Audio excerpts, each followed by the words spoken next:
Μέσα στον κινητήρα, το λιπαντικό δέχεται τεράστιες μηχανικές δυνάμεις και υποβάλλεται σε υψηλές θερμοκρασίες που υπερβαίνουν τους 1000 βαθμούς Κελσίου.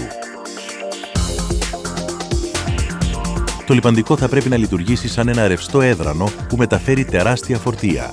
Για παράδειγμα, μεταξύ του έκεντρου και των ζυγών της βαλβίδας αναπτύσσονται τεράστιες δυνάμεις που προσπαθούν να διαχωρίσουν το στρώμα του λιπαντικού στη μέση. Κανένα λιπαντικό δεν μπορεί από μόνο του να αντέξει αυτή την επίθεση. Ένα ειδικό πρόσθετο βασισμένο σε ψευδάργυρο και σε φόσφορο, το ZDDP, χρησιμοποιείται για την αύξηση της προστασίας από φθορές.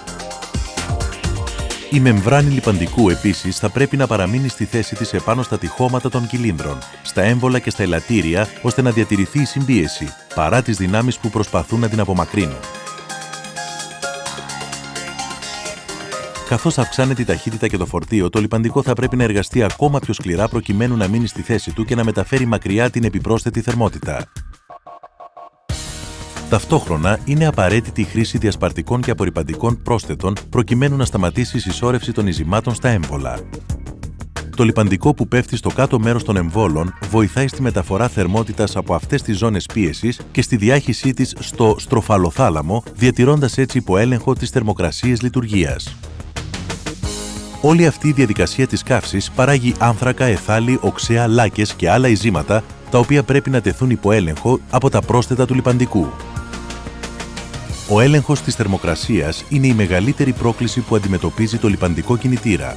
Οι μοτοσικλέτες χρησιμοποιούν σχετικά απλά συστήματα ψήξης-υγρόψυξης ή ένα συνδυασμό αερόψυξης και ψήξης με λιπαντικό. Το λιπαντικό θα πρέπει να ανταπεξέλθει σε ένα μεγάλο εύρος απαιτήσεων λειτουργίας προκειμένου να διατηρήσει την προστασία που προσφέρει με την πάροδο του χρόνου και κάτω από ακραίες συνθήκες θερμότητας και ψύχους. Θα πρέπει να απορροφά τα ειζήματα, αλλά να μην οξυδώνεται ή γίνεται πολύ παχύρευστο. Θα πρέπει να είναι αρκετά λεπτόρευστο, ώστε να ρέει εύκολα μέσα από τις μικρές αυλακώσεις όταν είναι κρύο, αλλά αρκετά παχύρευστο, ώστε να εξασφαλίζει τη λίπανση και να καλύπτει τα εξαρτήματα όταν έχουν υψηλή θερμοκρασία ή δέχονται μεγάλα φορτία.